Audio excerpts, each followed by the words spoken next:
Hello guys, welcome back to my channel. Saya Agustinus Gainama. Nah, di sini yang kami bahas adalah tugas akhir dari kakak tingkat kami yang bernama Leonardo Leroy Penataba. Dengan judul tugas akhirnya adalah klasifikasi tanah berdasarkan sistem USCS atau Unfit Soil Classification System pada kondisi undisturbed sample atau pada kondisi sampel yang tidak terganggu.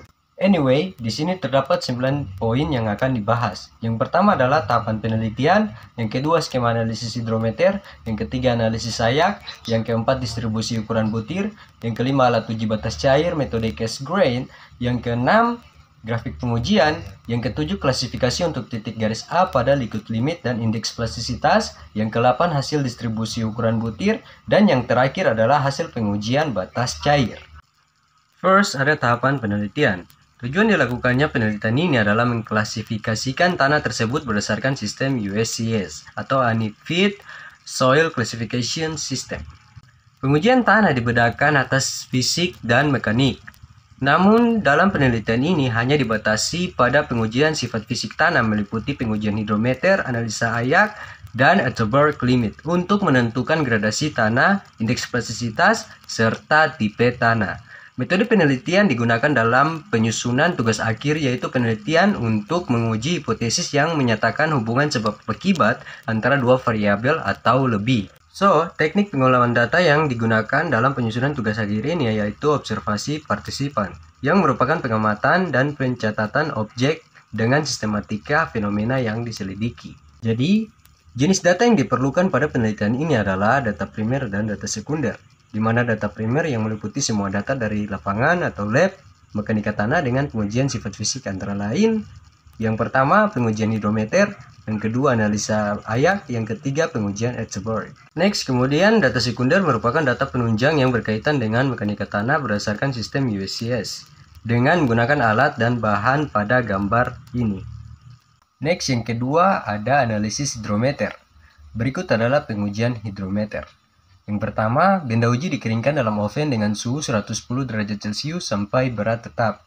Yang kedua, benda uji disaring dengan saringan 10 sebanyak 50 gram. Kemudian benda uji tersebut direndam dengan dispersion agent sebanyak 125 mili selama 24 jam. Kemudian, perendaman campuran semuanya dipindahkan ke dalam mangkuk pengaduk atau mixer dengan tambahan air, kemudian diaduk selama 15 menit. Kemudian semua campuran dipindahkan ke dalam tabung gelas ukur dan tambahkan air suling sampai campuran menjadi 1000 ml dan dikocok selama 1 menit. So, setelah dikocok, tabung diletakkan ke dalam hidrometer, masukkan valve hidrometer ke dalam tabung, biarkan terapung bebas dan tekan stopwatch, lalu bacalah valve hidrometer dengan interval waktu stopwatch 1, 2, 4, 8, 15, 30 hingga 1440 menit. Dan kemudian bak hidrometer diukur hasilnya. Kemudian gambar-gambar berikut adalah hasil-hasil pengujian hidrometer. Yang pertama, penentuan nilai L dari pembacaan hidrometer. Dan yang kedua, penelitian nilai K berdasarkan suhu dan berat jenis. Kemudian yang ketiga, nilai faktor koreksi berat jenis. Yang keempat, nilai faktor koreksi temperatur. Dan yang terakhir adalah skema analisis hidrometer. Baik, selanjutnya saya akan menjelaskan alat-alat dan juga bahan serta prosedur analisa ayak pada jurnal dengan judul klasifikasi tanah berdasarkan sistem USCS pada kondisi undisturbed sample. Sebelum itu saya akan kemudian peralatan yang digunakan yaitu yang pertama timbangan dengan ketelitian 0,01 gram. Alat ini berfungsi untuk menimbang material atau tanah yang akan dianalisis. Berikut adalah contoh gambar dari timbangan tersebut. Yang kedua yaitu satu set saringan yang terdiri dari saringan nomor 20, 30, 50, 100, dan 200. Alat ini digunakan untuk menyaring material atau tanah yang dianalisis seperti pada gambar berikut. Yang ketiga yaitu oven yang dilengkapi dengan termostat. Alat ini berfungsi untuk mengeringkan material atau tanah yang digunakan, seperti pada gambar berikut. Yang keempat yaitu mesin pengguncang saringan. Alat ini digunakan untuk mengguncang saringan, seperti pada gambar berikut. Yang kelima ada kuas dan sikat kuningan serta sendok. Adapun bahan yang digunakan yaitu benda uji yang dibutuhkan untuk analis ayak ialah hasil uji dari pengujian hidrometer. Selanjutnya prosedur. Langkah pertama yang dilakukan adalah yang pertama, hasil hidrometer disaring pada saringan nomor 200 dan dicuci dengan air sampai air pencucinya bersih. Kemudian frasa yang tertinggal kemudian di oven sampai benar-benar kering. Setelah itu dikeringkan sampai benar-benar kering, kemudian disaring menggunakan saringan nomor 20, 30, 50, 100, dan yang terakhir nomor 200. Setelah itu, hasil saringan kemudian ditimbang untuk mengetahui agregat persentase antar butiran halus dan kasar. Maka terakhir yang kita lakukan yaitu dari hasil ayakan yang kita timbang, masing-masing persen tertahan dan persen lolos kemudian dimasukkan dalam tabel seperti pada gambar berikut. Selanjutnya diplot dalam kurva distribusi ukuran butir seperti pada gambar di atas.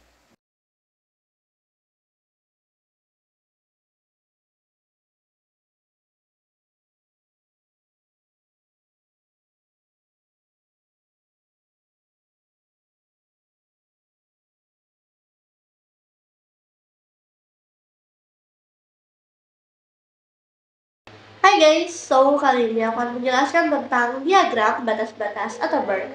Batas-batas Atterberg diperkenalkan oleh Albert Atterberg pada tahun 1911 dengan tujuan untuk mengklasifikasikan tanah dan juga menentukan indeks properti tanah.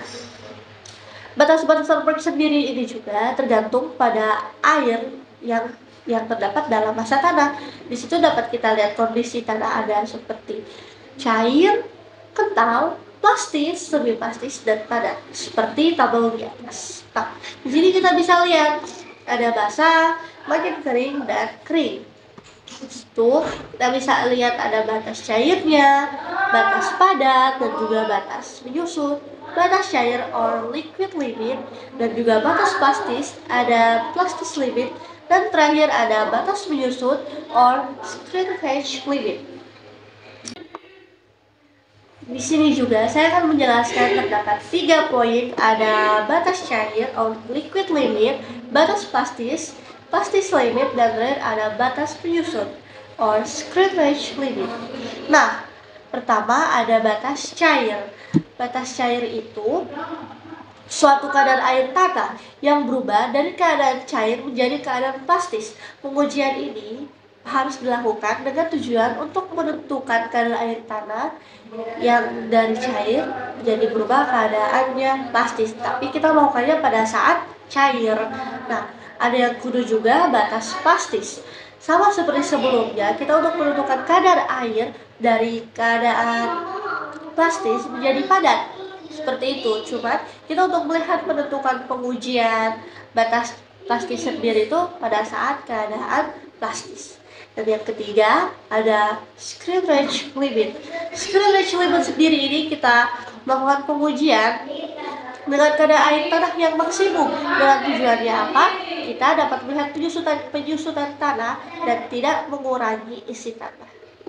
Itu. Nah, selanjutnya itu alat uji batas cair metode Casagrande. Casagrande merupakan alat uji untuk menguji batas cair tanah. Batas cair tanah ini merupakan kadar air pada kondisi peralihan tanah dari bentuk plastis nih menjadi cair. Nah, bagian utama alat uji ini terdiri atas cawan atau bowl dan bantalan karet atau disebut dengan rubber base, bantalan karet keras. Nah, secara skematik, uji batas cair metode Casagrande ini dapat dilihat pada gambar di atas ini nih.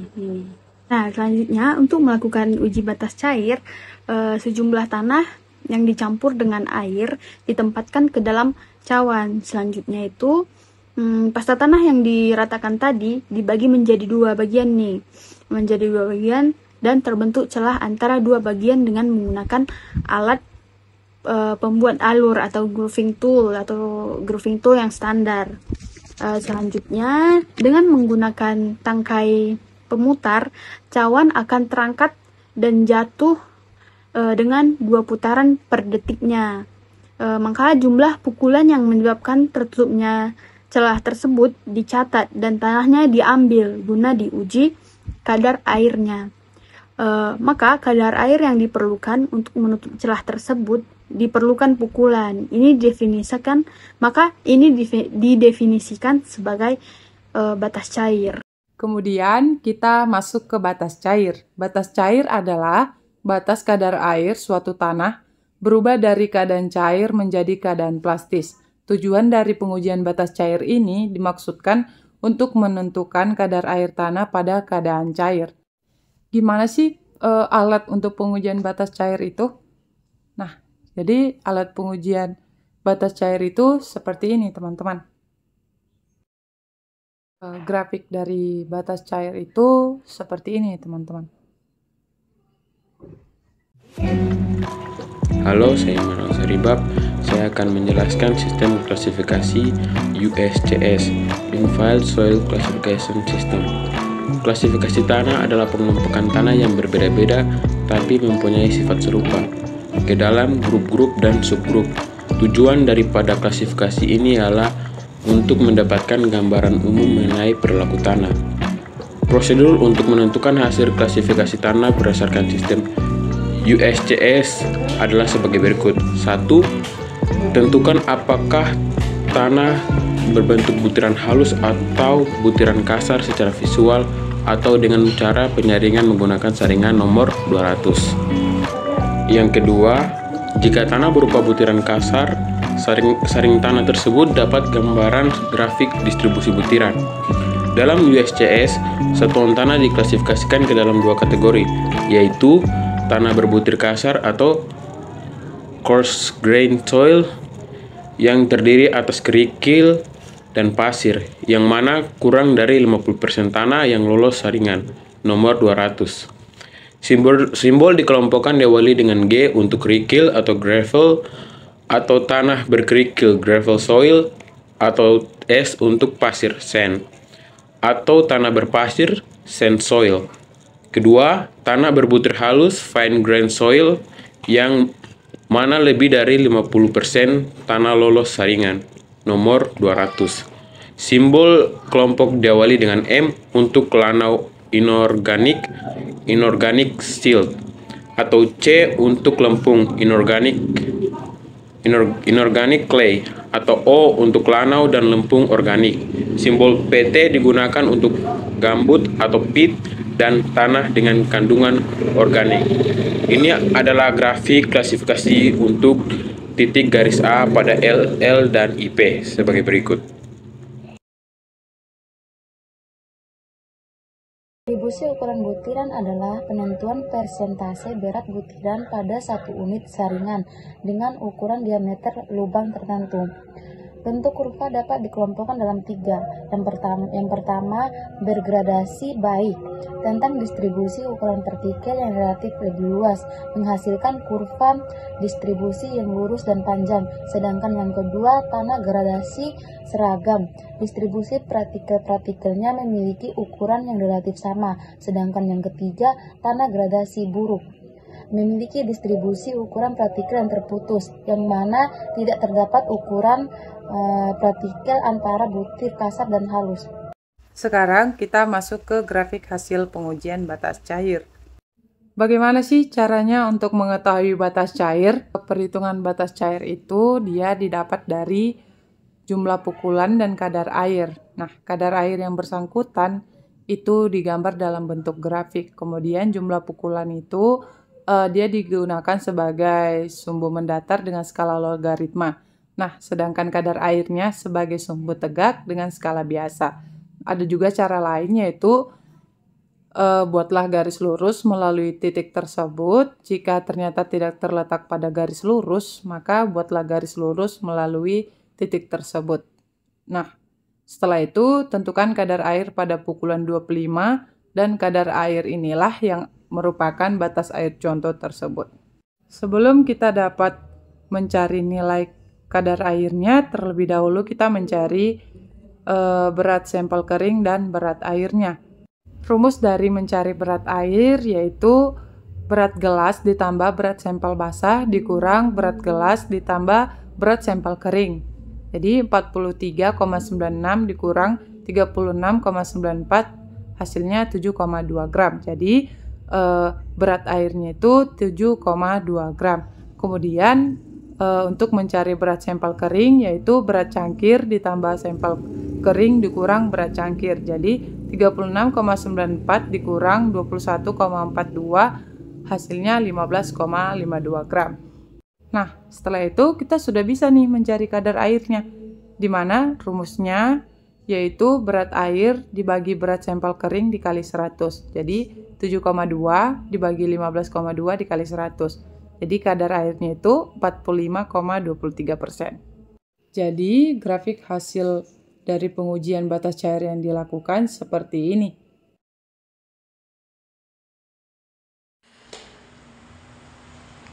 Nah, oke.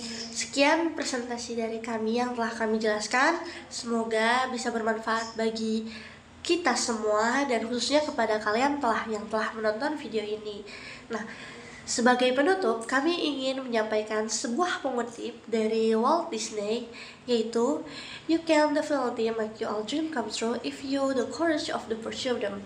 Artinya, jika Anda punya impian, maka genggamlah impian itu dan yakin, kejarlah, percayalah bahwa impian itu bisa akan Anda wujudkan. Thank you for all. Good night.